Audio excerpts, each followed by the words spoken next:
You. Hi, Suprita. Nirmala ma'am, I just sent an invitation. Yeah, I've got it. Yeah. Hi. Hi. How are you? Very well, thank you. How are you? Very well, thank you. Looking gorgeous. Can you hear me? Yeah, I can hear you. I could hear you before. I'm fine now. Thank you. Oh, lovely. I love your sari, but I can't see it very well though. Okay, I'll just lower it a little. Is that better? Yeah, it's beautiful. Red and black. Appropriate for the occasion, hopefully. And the lovely neck piece as well. That's an old one. So, thank you, Akila. You do a world of good. Thanks. Thank you. Firstly, I want to acknowledge how grateful I am. I know that you must be having a really busy schedule, so I deeply appreciate you taking time on this. A very, very warm welcome to you to Panjavarnam Silk series in the coverage of the sarees. Personally, this is going to be very special for me. Thank you so much for doing this. Thank you very much for inviting me, Akila, and thank you also to Panjavarnam Silks for hosting us and for providing an opportunity to have a nice conversation. And I hope you can hear me. It's quite clear, right? I couldn't hear you properly. Okay, fine. Okay. Good to go. I'm just going to formally introduce you, ma'am, and also set the context for the discussion. For those who don't know, Nirmala Lakshman, director of the Hindu Group of Publications, brings to the table decades of experience across various senior editorial positions at the newspaper and has created and edited a range of supplements for the Hindu. In fact, magazine, literary review, Metro Plus, Young World, and the Friday Review, just to name a few. She's the brain and the face of the Hindu's literary festival, The Lit for Life, which recently, incidentally, completed its 9th year of production and brings together literary voices from across India and the world. She's also written a book on Madras called Degree Coffee by the Yard, celebrating her favorite city, Madras, and has also published an anthology of journalism called Writing a Nation. She's currently writing a book on the Tamils and is also completing a novel. She's also deeply interested in art, music, culture, and of course, books. I've had personally the opportunity of working very closely with her during my stint at the Hindu for 2 editions of the Hindu Lit for Life back to back. And amongst the many things that struck me about her, you know, the vision that she brings to the festival, the meticulousness with which the festival is crafted and executed, her attention to detail, but amongst them all, the thing that struck me the most was what a fantastic boss she is. Her ability to take suggestions and ideas from every single member of the team and being so gracious about accepting, acknowledging each of our suggestions. It's something that really, truly makes her such a wonderful person to work with. And I'm so grateful that we've managed to kind of continue this relationship that we created at the Hindu, and we're here to have a conversation. Thank you, Nirmala ma'am, again. Thank you very much, Akila. You've introduced me with some very, very kind words. I don't know if I'm worthy of all of them, but it's just that it's been such a collaborative effort. And even though it was just 2 years that you were there working with us, it was a wonderful experience for me. And as you said, these things are friendships that go beyond the bounds of any formal professional connection. And I always count on you like that. And thank you for all the other lovely little things that you brought to me during the festival. And we too really enjoyed working with you. Thank you. Thank you so much. So I'm going to firstly start off, ma'am, by asking you, you know, the last 6 months, life in the time of Corona, how has it been like for you, both personally and professionally? Well, Akila, you know, and I'm sure everybody who's listening to this will also be aware that this pandemic has caused a great devastation across the world. And I understand that yesterday, worldwide deaths crossed the 1 million mark.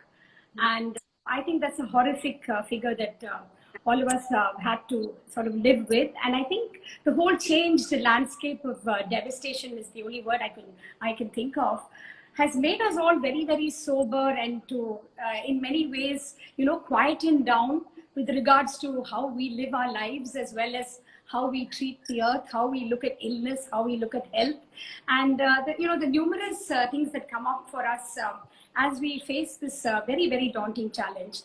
I think, Akila, I think it's really hard hit, a very big hit for people who've lost loved ones, and who've even those who've been ill and have come through the illness. I understand that the side effects, the post-illness effects, are long and lingering. And apart from all that, we've seen, we saw the sudden lockdown, the migrant labor whose economic wherewithal was also snatched away from them. And that was an additional tragedy. And we saw them on the railway tracks. We saw trains crashing into them. I mean, it's just horrific and too sort of distressing to go over those kind of details. But I felt that this has created a great change in a lot of people who have been, never expected this in their lives. And I think that we have to also show our gratitude to those, especially the frontline workers, the doctors and nurses and lab technicians, the ambulance workers, and people who come out regardless of the pandemic, and we can afford to shelter in our houses, but people have come out and done their daily duties where they can, and these migrant laborers have had to find their way home, and families devastated by lack of income. And I mean, all around, it's been a very terrible situation for not only India but for many parts of the world. And as usual, I think the poor who have very minimum health care are the most affected. And I think that kind of plays into everything that we've been doing. And I think that it's important that we all observe the rules of lockdown. And I used to hear stories of people saying they're depressed, staying at home. And I think, it's a luxury to be depressed about staying within the confines of your house. And, there's so much security, you have, all the wherewithal. So what, you may be washing a couple of extra dishes or washing your clothes, and, you should be so grateful that you had those people come and assist you in the first place. So for me, it's been a sense of, looking back and feeling a great sense of gratitude that, me and my family and friends and people I know, the loved ones, have been able to stay safe and secure. That itself is a great privilege. And I don't think we can complain about anything at all when you see this kind of devastation all around. So at a personal level, I think it's a lesson of gratitude more than anything. And every day, counting our blessings and seeing that, we still have the luxury not to go to work or to work from home, and still, whatever it is, the income comes in. And these are the things that I think, people should ponder about. So the personal level, it's been a big learning for me, and also, very restless. I love running out and, going off to the shops, or, we go with friends and eat at restaurants and all that. And, all that's been curbed. And we've had the privilege of also staying in touch with people, because communication technology being what it is. So all my loved ones, my friends who are my heartbeat, I hope some of them are joining in the conversation. So, I mean, many of them are, we've all adjusted to the new normal. And it's been, very interesting and challenging in that sense. Right. So, sorry. Yeah, go ahead. So in a sense, it's also been a period for us to recalibrate our lives, right, on many levels. Ma'am, do you agree that we had to kind of relook the things that we're doing and And question, the kind of things that we've been affected by, the smallness and the pettiness of things, we've had to let go in the face of this larger tragedy. And it's strange that it's, affected the whole world. And I even extend, there's no direct correlation, as some romantic people might say, between what we've done to the earth and the virus. There may not be a scientific correlation, but I do think that we have to, tread more gently on the earth, and, maybe take more care about our waters, our rivers, our, so many things that I think we've been very kind of abusive and thoughtless about. So, this is the macro thing that I think that I think about quite a lot, and I have thought about over the last 6 months at a personal level. Huge learning, Akhila. So I'm really grateful for this. Yeah, I keep thinking about it myself, about how the pandemic has kind of forced us to relook so many things on levels. Absolutely. So about, we also talk about how, even though we've all been in our homes and we've all started working from our homes, our outings to stores and everything has gone down, even then I think we're continuously sensitive. Would you agree? Sorry? Yeah, absolutely. I think we need to move out of that and, we'll just be grateful for whatever we have. And even at the professional level, Akhila, some people didn't have the luxury to work from home. So I think that is something that you should be mindful of, isn't it? You've had to go out and, look at the people who are dealing with corona directly. Right. whole COVID situation. Doctors can't say they can't go to work. The nurses, the poor ayahs who work in hospitals, I mean, they just don their masks and, soldier forth bravely. So I think those are things that, have given me a lot of food for thought. Absolutely. Have you become friends with Zoom, ma'am? Yes.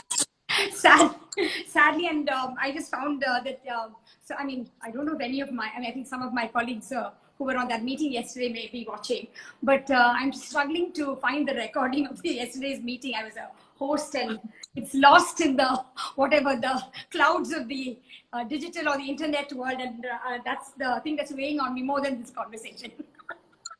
Oh God, don't worry. Somewhere in the clouds. Thank you. This is great. So you're making me feel better. I don't know what the connection is, but it's fine. Don't worry. Yeah. I want to ask you also about, ma'am, the next question I had was, journalism. And it's been a very, very tough time for print journalism, I would say, right? I'm going to talk to you about how the Hindu has still managed to stay afloat. And would you think it's because of the power of good journalism? Like, how has the Hindu managed to tide through these very, very testing times, so to speak? The practice of journalism in a democracy is always riddled with all sorts of complications, as you know, Akila, and you are a member of the free media or free press, and as much as anyone else how it's always a struggle to to speak the truth when there are diverse voices, diverse opinions. And I think the Hindus now, I think about on September 20th, the Hindu turned 142 years old. So I mean, it's not just for me, but there's a whole host of people who bring it out every single day. Generations of people. In fact, we've had the privilege of having maybe even 3 generations of families working in the company. And I think that the most important thing is to stand for a certain set of values, which for us in our case was established by the founding fathers.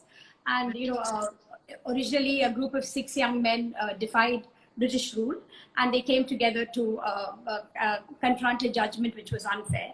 And then it moved to to Kasturi Rangaiah, who was the founder, and thereby I think initially when they started, they set out a set of principles because they were excited about being involved in the freedom movement and set the tone for a democratic, inclusive India, which I think sadly seems to have fallen aside now. It seems almost like a crime to say that you have those kind of views. So I think in that sense, the Hindus has stood for that, which is what has kept us going. And to mirror the democratic reflections of the nation state, I think it's a very important thing. It's a role of a newspaper in any open society, not because of this government or that government, but to question anybody who holds power, whether it's a businessman or whether it's somebody in government or a group of people who have garnered power.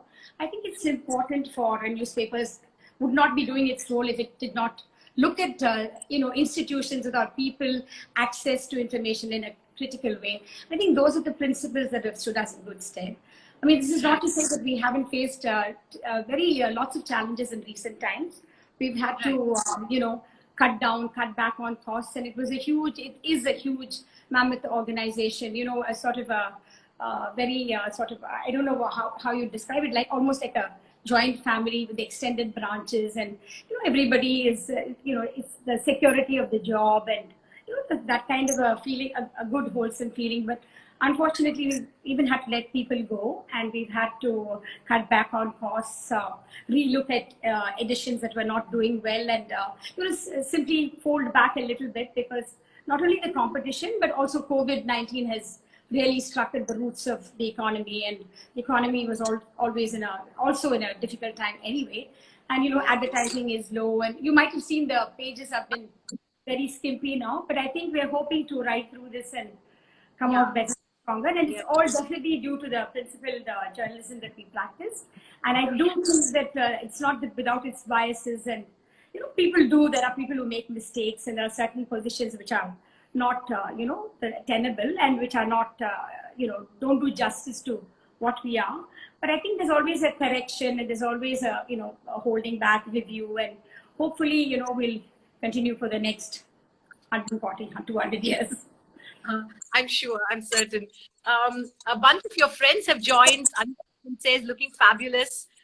Just before we logged into the session, Vidya Singh said, your friendship goes back 60 years. Exactly, 60 years. So that also reveals how, I mean, I must mention, I'm sure Vidya doesn't mind, she looks so gorgeous. I have to say that we were babies, 60 years, but we were babies then. Okay. On that note, instantly, because your friends are here, I want to talk to you about the power of positive female friendships. You know, Nirmala ma'am, like you've got so many friends, women, from different walks of life. And I want you to talk about how have they kind of, enriched your life? And why is it important to have female friends who kind of like, I mean, that's one of the, yeah, absolutely, Akila. It's a joy for me to even talk about it, because I mean, they have been the staple of my life. I mean, my family is the most enriching, whatever base for me, but beyond that, my sisters, my mother, beyond that, I mean, my children and their families and my nephews, and beyond that, I mean, these, as you said, women, these girls have added so much of richness to my life. And, the lovely thing is we all pick up where we left off. The pandemic hasn't come in the way of a very enriching friendship. And, people like Vidya, there's Anika Rattam, who, was very keen that I do a good job today. She controls, she knows how to controls the screen, but we are all amateurs in front of her, but very generous and loving. And, Jayanti, some of us travel together. Jayanti Natarajan, Bablu Thomas, 4 of us have started doing little journeys together. And then there's that whole other lot of, some of them 10, 15 years younger, but they rib us and tease us. But there's a whole lot of them, my sisters with us in that group. And we just have such a blast. And I think some of them might be listening in on the conversation. But it's the staple of my life. And I think that the pandemic has also, brought me to understand how important this is. It's magical almost, because there are no holds barred. And, it's not that we don't have our differences. I mean, Vidya will be the first to agree that we might have different political views, but it's never ever come in the way of the, the warmth and the affection and the deep bonds that we have with each other. That's fantastic. When Vidya told me this, I was actually telling her that in today's context, one can't imagine those kind of friendships. I somehow think that that continuity in friendship is somehow a thing of a different generation, ma'am. Would you agree? I feel like we have friends, but it's not.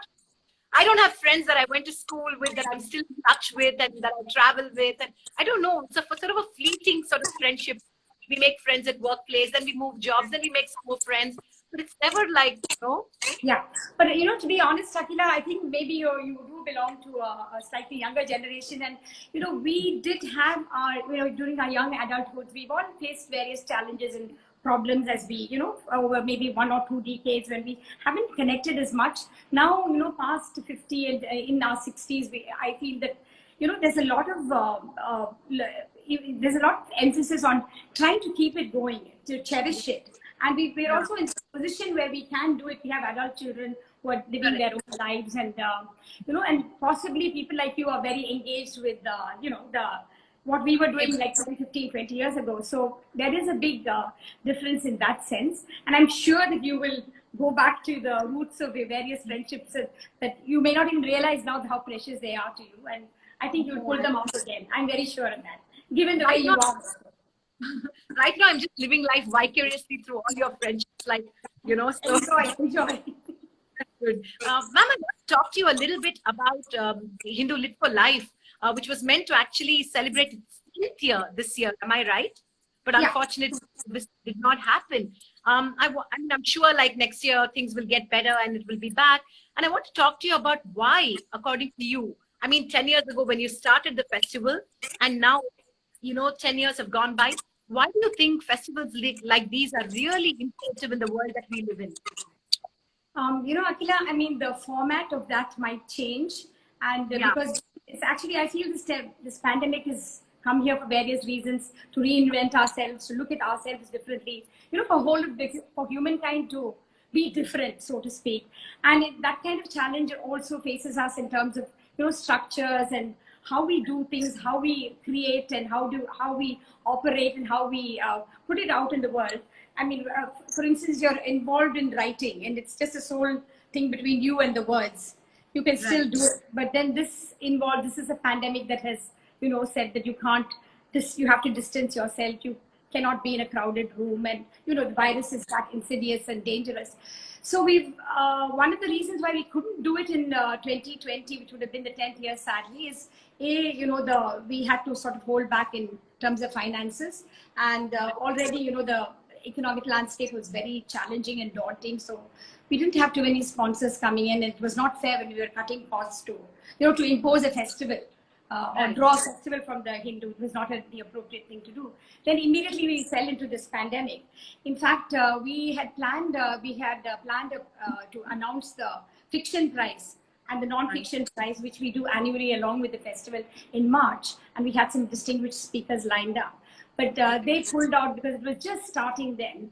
So I think what we have to do is to work to make this event, come through another time, possibly in a reinvented way, and maybe with a smaller group of people, or go online like many, festivals and music and concert. A lot of things are going online, but I'm just hoping that there'll be a via media, maybe have a small invited group, because still there is that thing of person-to-person contact and communication, which was one of the the great riches that came from our Lit Fest. People from across the southern states, some people from Delhi, abroad even, coming to meet the authors that they loved and they read about in person. And, the authors being very generous with their time. You've experienced that. I mean, the chaos of organizing, you've also, been at that end. And basically, I think that human interaction is very important. And we are thinking of ways to reinstitute that in some way, possibly in 2021. And I think it's important for us to continue that human communication. Yeah, absolutely. I'm so looking forward to that. Ma'am, I want to ask you about, you talk about the list of 9 years have gone by. Do you remember, are there any memorable, stories that, I'm sure, organizing a festival of that scale. I remember the first year, nearly 200 authors and organizing transport and logistics for it that I did with Suprita. It was mind-boggling, right? I'm sure there are many things go wrong, many things go right. Yeah. So I want to ask you about the hits and the misses. Do you remember any? Yeah. The chaos of it. I mean, you've experienced it, Akila. The chaos is unbelievable. And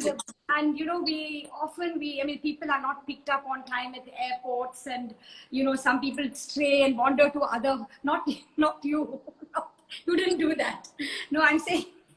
And people wander off to other hotels, and they come 5 days early when the budgets are not available, and and some people overstay, and we have to put polite notes on the same, please don't use the mini bar or use it at your peril kind of thing. And those kind of situations happen every year, and we find strangely that when the festival actually starts, as day 1, 2, 3 moves into it just flows. I really don't know what. I think I owe a great debt of gratitude to people like you, to my colleagues, Shalini, Kritika, and our consultants, Rachna, Prasanna, all of them, and plus a whole team of people from the Hindu who, not interested at all, but nevertheless showed up. They knew that this was something that, pushed the newspaper's own visibility beyond the pages. And very sweet, so many people from the advertising department, from circulation, from the accounts, people who obviously have really no great interest in the topics that are being discussed, but nevertheless, with the spirit of, cooperation and friendliness. And I think it takes, as they say, it takes a village. It really takes a village and a city and a whole company to deliver this festival year upon year. And it's been nothing but a privilege for me because a lot of the strength that I drew or anything that I did was because of the support.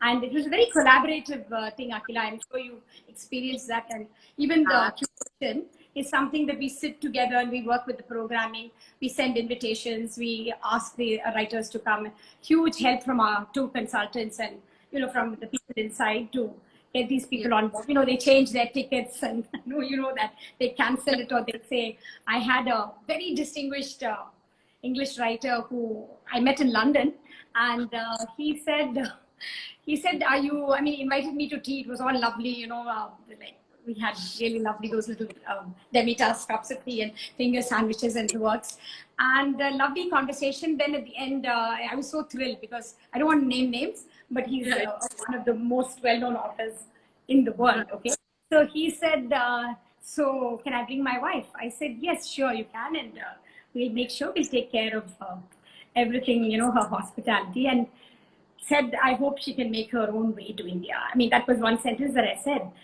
He came here to India, and after the festival, he said, "Nirmala said that you will take care of my wife's ticket." I never said any such thing. So, I mean, these were things that shamefaced. You have to go and say, okay, out of the budget, that kind of thing.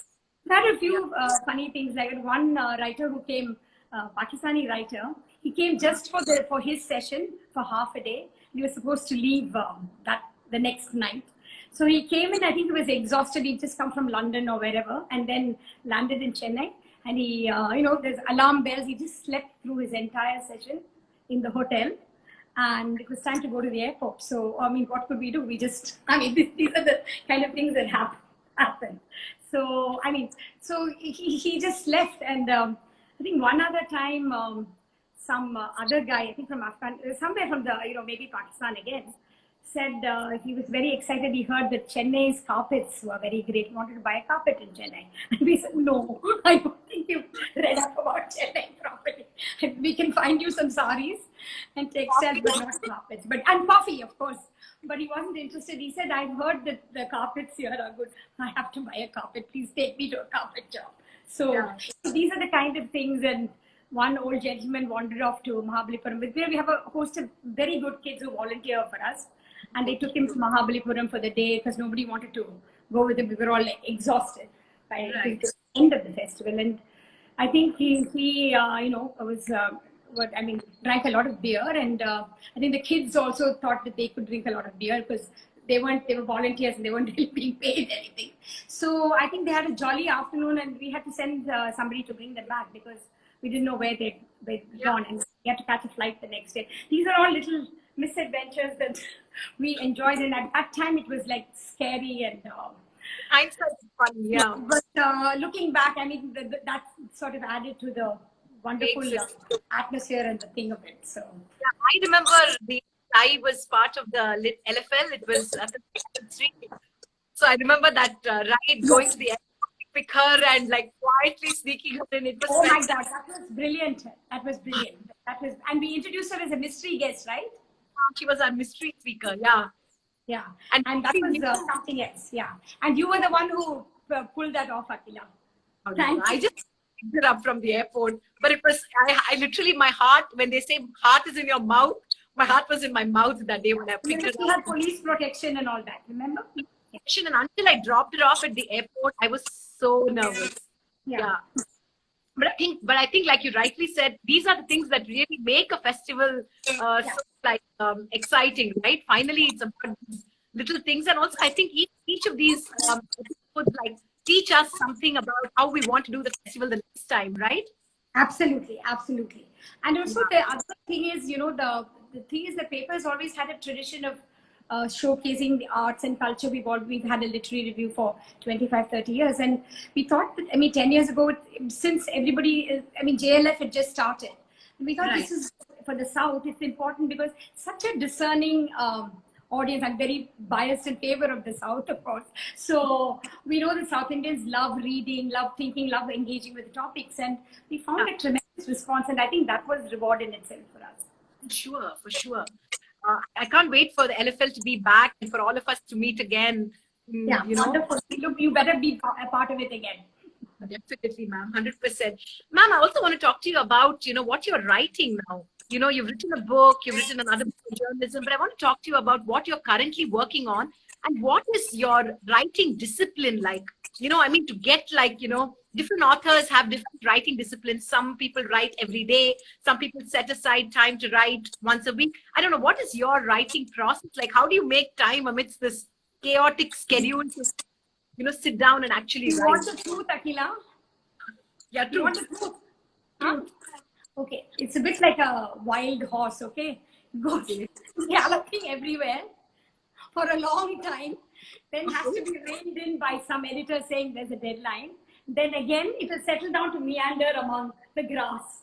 No, I'm just joking. No, it's just not that bad because I have a very wonderful editor who's, he feels that I should be responsible for what I deliver. And the onus is on me. So, I mean, that makes me act much more sort of disciplined. And I have a friend in America who's always giving me tips, Radha Hegde. She's a professor in New York, and she also has, so we kind of chat with each other about our writing schedules, and she's in a way different league, academic writing. And mine is a book about, it's what my editor calls a community biography. It's about the Tamils. And someone, for instance, there's a book on the Bengalis written by Deep Chakravarti. And he has, he's an established author. And so he's just sort of done a very impressionistic but brilliant book where he's, he's just gone for certain subjects. He's written about Bengali Babus, he's written about, the food culture, and a little bit about his family's history. And I think has that kind of panache with which he did it, and it's a brilliant book. But I'm much more sort of timid, so I told my editor, no, I mean, this is not an academic book, in which case I wouldn't have agreed to do it. At the same time, it's not going to be a frothy kind of a book. But I said, let me make it my own by, give me some ways forward, some kind of a track in which I should move forward. And he prefers a chronological approach, which has been marvelous for me because I didn't know, I mean, starting with the, the Paleolithic age and the discoveries of, potsherds and, old burial urns in the Tamil region, with, going back 3,000, 5,000 years before. And these are all carbon dated, Akila, so that there's no question of, something appearing in some literature. This is a scientifically verified. So civilization has been in this part of the world since then. And then coming on to the, I've written about Sangam age and, so much from poetry, and, the historical records history has to be verified by inscriptions and records. And much as we love to take from literature, the poet is always very imaginative, and you don't know how much, how much you can verify. So the combination of looking at, all these elements is what I try to do to bring into the history, and I've gone age upon age. And the other great thing opportunity that I've had is to meet with a lot of historians who are based in Madurai, in Trichy and Tanjavur, and local people who are passionate about history, who know much more than many of those who write from a different base. So a lot of their work and their ideas do not get transmitted to the Anglo-Saxon world or the English-speaking world. So I feel that I'm like a messenger or a postman, sort of trying to capture a lot of that. So I've built in a little bit of travelogue because luckily before the pandemic, throughout 18 and 19, I've made extensive visits to the south. And from temples down to sort of talking to experts. I've got a whole host of so you can imagine the amount of material. I have long ways to go. I'm only 1/3 through, and I have a deadline of December, which forget about it. So, always interested in history and research, and I said, have you always been interested in history and this sort of research-based writing? Yeah, I do love that, but I always had a very sort of a lay person's interest in history, not an academic thing. Like my sister has a PhD in history, but I'm not of that ilk at all. So it suited me fine. In fact, I told my editor, I said, why don't you ask an academician to write this? So he said, if I wanted that, I would have done it. And neither do I want a very surface view. So it gave me the opportunity to do a lot more reading, to talk to people and sort of get living history into that. I don't know how it's going to turn out, but I've been humbled by the people I've met and the things that I've seen and all the things that I've learned about the Tamils. A really wonderful experience, Akila. Richer by that experience itself, I suppose. Yeah. I want to talk to you about yoga. I know that you practice yoga and it's an important part of your daily schedule. Talk to us about when you discovered it and how your yoga journey has been like. I won't go into another analogy like I did with the writing. It's It's not been, I had the privilege actually of meeting, Sri Krishnamachari a long time ago. And, just enough to do a namaskaram to him, nothing else. I didn't ever have a class with him. But his son, Desikachar, the late, great Desikachar, was kind enough to, do a few classes with me. I mean, quite a number of classes, but, the various other people in the family have also been his more serious students. So I dare not even mention this, but I did have that privilege. And from that, I mean, this was about 20, 30 years ago when, the kids were young. And I, I always felt that this is something that I had better shore up on so that it stands you in good stead as you age. And true enough, various adventures with various yoga teachers over the years. And finally, a lovely group of friends, and there's a lovely yoga teacher who's doing online classes. So I do a practice with her 3 times a week, and supposed to do a few things on the other days of the week, but like my writing, that's there's never a certainty about that. The other thing is taking off from yoga is, especially started since the pandemic, is pranayama practice, which I find absolutely wonderful, Akila. And Radha Sridhar, who again of Yoga Rakshanam, she has been taking me through the stages, and once a week classes, it really takes you into another zone. So it's been wonderful. So the yoga and the pranayama together, yoga less disciplined, but the pranayama, strangely, I'm doing much more, more concentratedly. And that's has also enabled me to kind of see things in a much more, sort of a calm and, in a balanced way. So I think it's also helped me with, not eating excesses of eating, and have a terrible sweet tooth, but it does in some subtle way change how you look at food and how you look at, your own health and things like that. And of course, there's the whole other thing that, meditation and pranayama bring you, that that space between. So, I enjoy that as well, the explorations thereon. Yeah. Actually, Srimati says hello. Srimati, and I just want to ask you about the saree, ma'am, because this conversation is about the saree. So finally, we will talk about the saree. I want you to talk about the saree, beautiful saree that you're wearing. And this is again thanks to Srimati. I'm glad she's signed in. And, I've got to know her through my friend Sushila Ravindranath. I've known her for a couple of years now. And she's so sweet. She's just, she knows what there is in my wardrobe, and very delicately will push forward only, things that she knows I have an interest in. And I've really enjoyed it. This particular one is, of course, the Madurai Chungadi, as you know, and the Saurashtrians brought it to Madurai, and Madurai, is associated with red, and I particularly feel the red Chungadi is such a thing about, and for me it resonates because I'm just writing about Madurai at this point. There's a Madurai Malli, and there's Madurai Meenakshi, of course, and I think the Madurai Chungadi has a GI mark, which Madurai Malli obtained only later. And I understand again from Srimati that these families of Saurashtrians, they're dwindling in number, but there would be 2 people working in tandem together. One would be the weaver, the other one would be the person who tied the knots. So, so this whole thing of wearing a sari and learning its history has been a wonderfully eye-opening experience for me. And for me, in our childhood, my mother family was all very Gandhian, and they believed in Indian traditions and Indian handloom and things like that. So we had all that growing up, and I think the next 20 years after young adulthood, we just sort of let loose and went into other modes of dressing. And over the last 20 years, again, I've sort of come back to loving and enjoying the sari.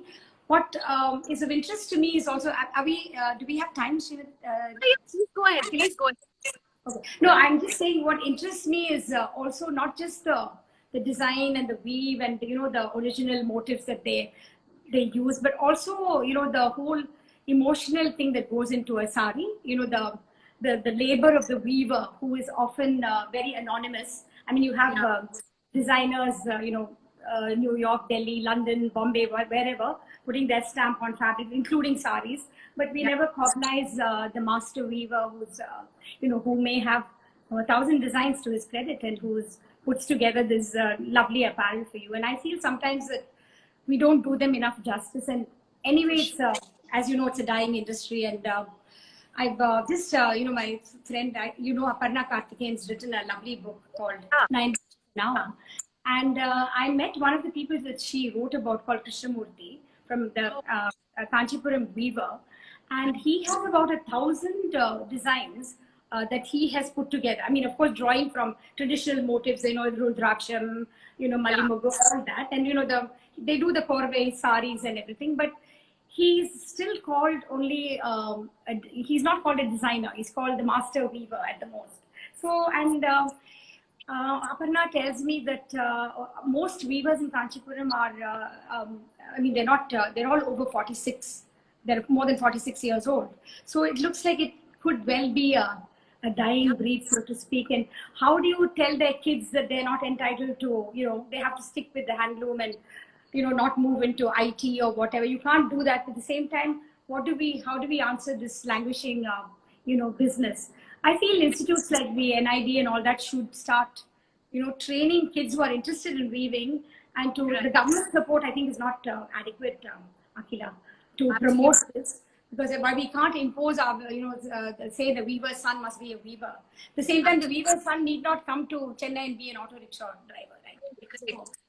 And do you think that now more than ever, ma'am, like we need to really support the weaver, because the weavers really, like, we're not shopping for saris, but now more than ever, do you think at least the privileged can actually, do whatever it takes to tradition alive, right?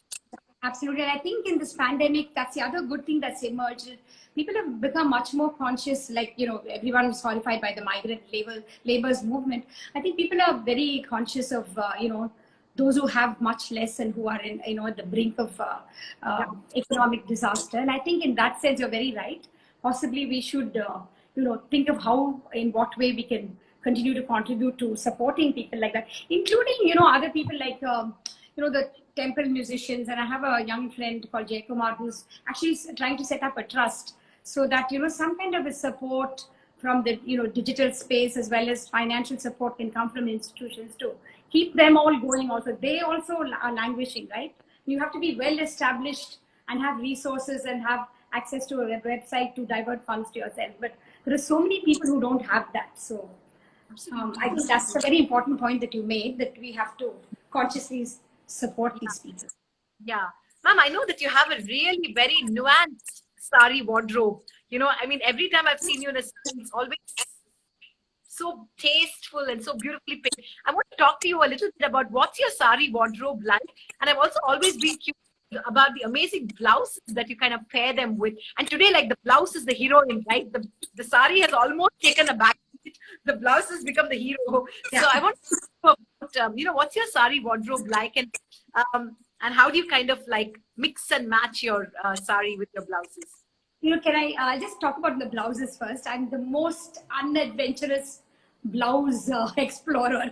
Let me put it like that. And the one who has, today is extremely, and thanks to Srimati, she said, no, we'll go with this, with just the black and red, from the blouse part of the sari. My cousin Lakshmi Srinath, who runs a design studio, and she just prolifically produces and designs, as you know, from sarees to art to jewelry and accessories. So she bullies me. I hope she's listening.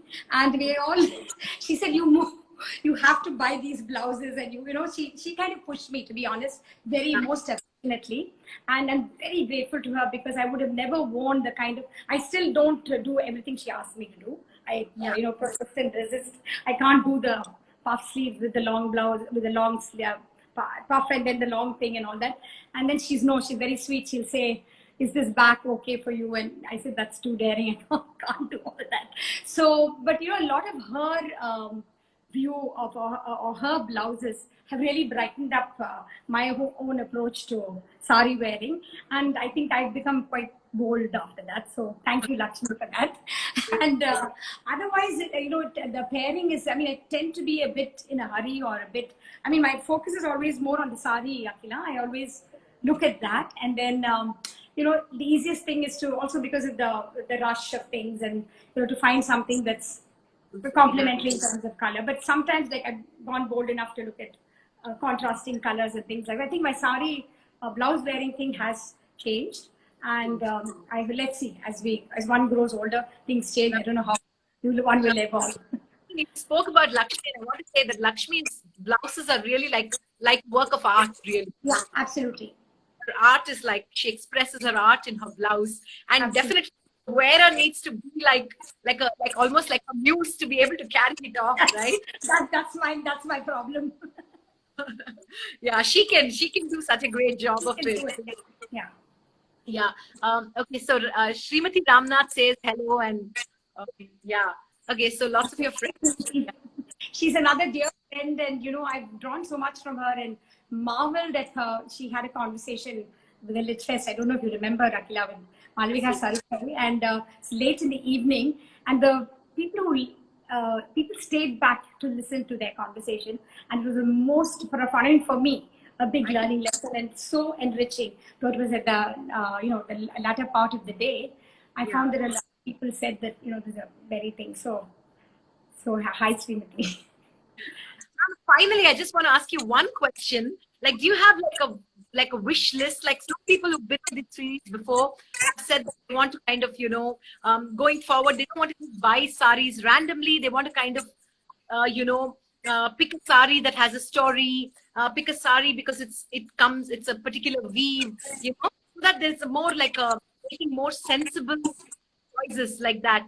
I want to ask you if there is anything on your wish list any particular weave that you'd like to possess, that you've been looking for. Akila, I don't really have a particular wish list, but for me, it's more a serendipitous thing that if I see something that's very beautiful, whether it's a silk, a Kanchipuram Korve sari, or a Kalakshetra, the Bubagam, or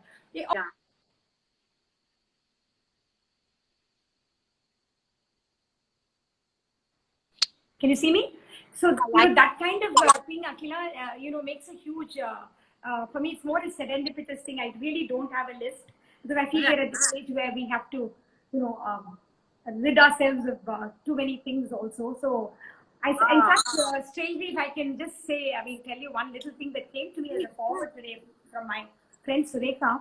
Lovely story of the sari about somebody who, decided to, after his mother's passing or something, give away saris, and then he set up a movement by which people started giving saris and to people who otherwise women who would not have been able to access those saris. Somebody who in a mentally challenged people.